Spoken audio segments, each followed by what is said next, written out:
When this mother came back from shopping, she was furious to see her son standing outside their house, holding an empty lunchbox. "Why are you standing here?" she snapped. The boy looked down and said softly, "Mom, I gave my lunch to someone who was hungry." Her face turned red with anger. "You what?" she shouted. "Do you think money grows on trees? I work hard to buy that food." The boy tried to explain, but Mom, he looked really hungry. He said he hadn't eaten in 2 days. "I don't care," she yelled. "You don't give away things that belong to you. That's how people take advantage of you." She grabbed his arm and dragged him to the front porch. "Since you like being generous so much, you can stay here and learn your lesson. No dinner tonight." The boy sat quietly, holding back tears. A few minutes later, a man walked down the street. He was dressed neatly, but his face looked tired. He noticed the boy sitting alone. "Hey kid, are you okay?" the man asked. The boy nodded slightly. "I'm fine." The man sat beside him.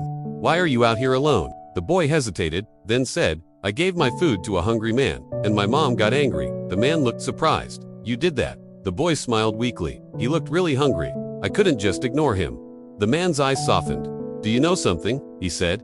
"That was a very brave thing to do." Just then, the mother came out and saw them talking. "Excuse me," she said coldly. "Why are you talking to my son?" The man stood up politely. "I was just checking if he's okay." "He's fine," she replied sharply. "And he needs to learn not to waste food on strangers." The man looked at her calmly. "Your son didn't waste anything," he said. "He helped someone in need." She crossed her arms. "That's not your concern." The man paused, then reached into his pocket and took out a business card. "My name is Daniel," he said. "I own a food foundation that helps families in need. I was actually the man your son helped earlier today." She froze. "What?" she whispered. "Yes," Daniel continued. "I was genuinely hungry all day, and your son was the only one who stopped." Daniel continued. "Kindness like his is rare. How would you like to help me feed hundreds of people like you helped me today?" The boy's eyes lit up. "Really?" he asked. Daniel nodded. "I'd like you to visit our center and see how one act can inspire change." Tears slowly rolled down her face. I'm sorry," she said softly. "I was wrong." She walked up to her son and hugged him tightly. "I should have been proud of you," Daniel gently said. "Sometimes, children teach us the lessons we forget as adults." The next day, lunchtime arrived. All the kids opened their lunchboxes, but the boy sat quietly. No food, just water.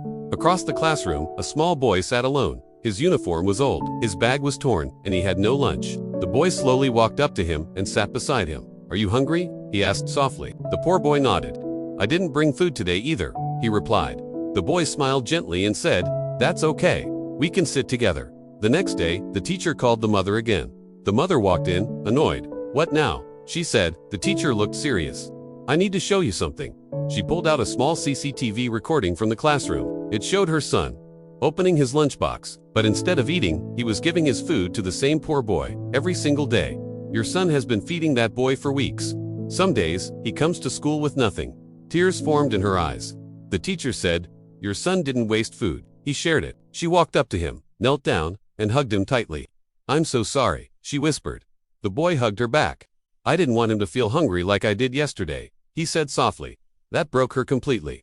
The next day, the mother packed 2 lunchboxes, one for her son, and one for the poor boy. When her son saw it, he smiled. The teacher watched from the door, and this time, she smiled too, because kindness had just been learned by the right person. Drop a heart if you believe kids should be taught kindness, not punishment.